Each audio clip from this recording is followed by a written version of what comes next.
It's that time of year again. Time to put on your jerseys, turn on the television to the sports channels, and start rooting for your favorite team because it's time for the NBA's playoffs. The playoffs is simply when the top teams in the NBA go head to head with one another to see who comes out on top. Millions of people enjoy the sport and claim to be experts in anything NBA or basketball related, but most fans don't even know the history of how their favorite sports and sports organization came to be. And it really breaks my heart to hear such confusion on the matter.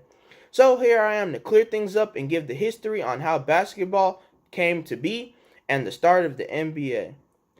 The sport of basketball was created on December 1891 by a Canadian man named James Naismith, who was an instructor at Springfield College in Springfield, Massachusetts, as said on the school website springfield.edu.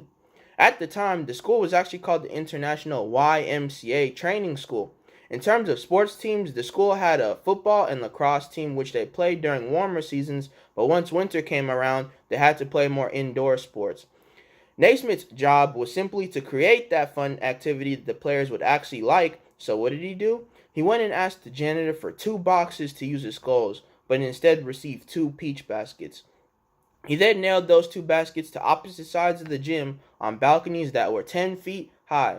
At the time, they used a soccer ball to score on the goals, and when someone scored, a person on the ladder had to retrieve the ball. It wasn't until later they decided to cut the bottom of the basket so the ball could just go through. The original game started with 9 players on each team and 13 rules where they established how to pass the ball and fouls. The game was divided into two 15-minute halves and even had a referee appointed. That's pretty much how the basketball came to be. Now, the NBA itself didn't come immediately after. It actually came years later when there were two big leagues called, one was the BAA, or Basketball Association of America, and the other was the NBL, or National Basketball League. According to History.com, the two were competing for players and franchises at the time. The BAA incorporated itself into more larger cities, and the NBL was in more smaller cities and played in smaller gyms.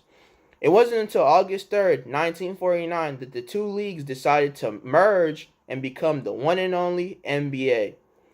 I know all this basketball talk makes people want to hear so much more about the sport, but good things must come to an end. Basketball was created by Naismith for bored students who just wanted a good indoor activity, and the NBA came from two different basketball leagues that decided to merge one day.